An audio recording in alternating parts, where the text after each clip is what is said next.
राहुल गांधी वैसे कह रहे थे सुप्रिया जी, और वो भी संसद में कह रहे थे मेरे पास सबूत है, सबूत है। वो सबूत रख दीजिए ना। पता नहीं आपने मेरा वक्तव्य नहीं सुना या भाजपा प्रवक्ता ने नहीं सुना। 220 पन्नों से ज्यादा का 18 CN अक्षर्स तक का लोकसभा स्पीकर के पास पहुंच गया है। अब वो मीडिया के हाथों कैसे नहीं लगा और मीडिया क्यों नहीं दिखा रहा ये हम नहीं जानते, लेकिन वो उनके पास कब का पहुंच गया है। इसलिए मैं कह रही हूं निशिकांत दुबे की चिट्ठी का पैराग्राफ 3 झूठा है और उनके खिलाफ एक प्रिविलेज मोशन होना चाहिए, जो वो संसद में जाकर झूठ बोल रहे हैं कि नहीं दिया गया है। तो कौन लाएगा? राहुल गांधी जी ने एक एक शब्द बोलने का प्रमाण दिया है। उन्होंने यह भी बताया है कि उनका जो एक्सपंज हुआ है वो पार्ट है जहां पर मोदी और अडानी का नाम साथ साथ आ रहा है। 3 वर्ड्स एक्सपंज किए गए कि कहीं पर मोदी अडानी का नाम साथ ना जाए। लेकिन कुछ भी कहने से पहले इन्होंने कुछ नजारों की बात करी। नजर नहीं है, नजारों की बात करते हैं, जमीन पर चांद सितारों की बात करते हैं, वो हाथ जोड़कर बस्ती को लूटते हैं, भरी सभा में सुधारों की बात करते हैं। इसमें क्या अनपार्लियामेंट्री था? ये तो ऐसे ही शेरो शायरी थी और ये शेरो शायरी भी एक्सपंज कर दी गई।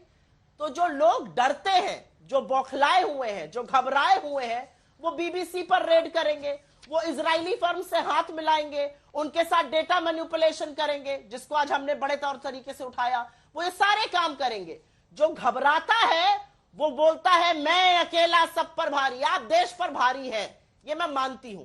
आप जरूर पनौती प्रूव हो रहे हैं, ये भी मैं मानती हूं। देश की बेरोजगारी पर आप भारी हैं, महंगाई पर भारी है, आर्थिक असमानता पर भारी है, आप भारी है जो राजनीतिक संरक्षण मिलता है, आप भारी है उस बुलडोजर पर जो गरीब के घर पर चल जाता है और मां और बेटी जलकर मर जाती है और निरीह पिता की आंखें देखी जाती है। आप भारी है, आप उन सब पे भारी है। तो जब एक प्रधानमंत्री को सीना ठोक के बोलना पड़े अपने आप की मैं भारी हूं और एक स्तब्ध जनता देखे कि ये क्या बोल रहे हैं, तो आपको संसद की गरिमा और मर्यादा कौन रख रहा था ये अपने आप दिखाई देगा। संसद की गरिमा और मर्यादा तो तब भंग कर दी मोदी जी ने जब उन्होंने नेहरू जी का नाम लिया और ये कहा कि क्यों नहीं लगाते। क्या ये भारतीय संस्कृति, भारतीय परंपरा नहीं जानते हैं?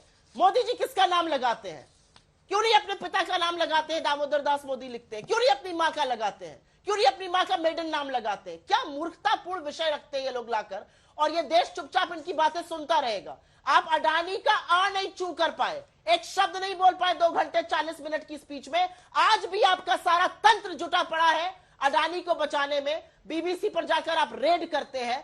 आप ऐसे लोगों को पत्रकार बनाना चाहते हैं जिनको आप कहिए बैठ जाओ तो वो लौट जाए। क्या बात है? और हम बैठ के सुनेंगे। राहुल गांधी जी ने एक शब्द ऐसा अमर्यादित नहीं कहा है जिसके ऊपर कोई तीखी टिप्पणी कर सके। एक शब्द नहीं। शालीनता से one of the best speeches of parliament. लेकिन हां, मोदी सरकार को और अडानी की साठगांठ को बेनकाब बेपर्दा कर दिया, और इसी से ये लोग बौखलाए हैं।